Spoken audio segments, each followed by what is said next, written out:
Oke, dalam episode ini kita akan mempelajari tentang bagaimana caranya membuat Visual Studio Code kita like PHP Storm. Kenapa saya bilang like PHP Storm? Karena pada Visual Studio Code sendiri tidak ada fitur yang seperti ini, ya kan? Harapan kita sih ada gitu. Cuman ya udahlah, karena belum ada, kita bisa memakai extension eksternal nantinya. Nah, jadi saya akan menjelaskan sebentar untuk masalah inline parameter ini sejak PHP Storm versi 2017.1.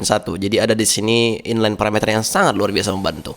Kenapa saya bilang sangat membantu? Karena ketika misalnya kita membuat function ataupun kelas dan kita lupa apa parameter selanjutnya yang diharapkan oleh function tersebut, maka dia muncul di sini. Jika ada time zone, as offset, dan jika kita buat di sini new date time, ada time di sini, ada format lagi di sini. Oke.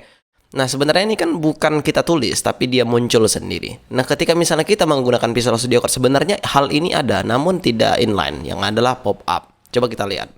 Saya akan buat sini built-in function dari PHP substring. Dan jika kita buat di sini buka kurung, pasti ada di sini string. Harapannya adalah start dan length-nya juga ada di sini. Namun ketika misalnya kita menggunakan inline parameter tadi atau PHP Storm, ketika misalnya kita buat di sini seperti inilah misalnya, langsung muncul di sini apa sebenarnya yang diharapkan oleh function tersebut. Nah, ketika misalnya kita tidak bisa menggunakan ini Visual Studio Code, bisa, tapi menggunakan extension. Coba dulu kita lihat di sini ada inline parameter VS Code, dan jika kita lihat contohnya, dia memberikan hampir sama dengan PHP Storm. Walaupun tak seperfect PHP Storm, namun cocok lah untuk digunakan gitu. Nah, coba dulu kita install dulu ya. Kita Shift Command X. Ketika misalnya Anda menggunakan Windows, Anda bisa Control Shift X dan cari langsung untuk inline parameters. Nah, jika kita lihat di sini ada Liam Hamed, yaitu adalah yang membuat inline parameter for VS Code. Not bad, sudah 2500 download ya. Jadi bisa dibilang ini sangat bermanfaat juga. Coba kita install langsung dan kita see in action. Alright, jika sudah silahkan Command Shift E atau Shift Command E biar supaya ini tertutup. Oke, saya close.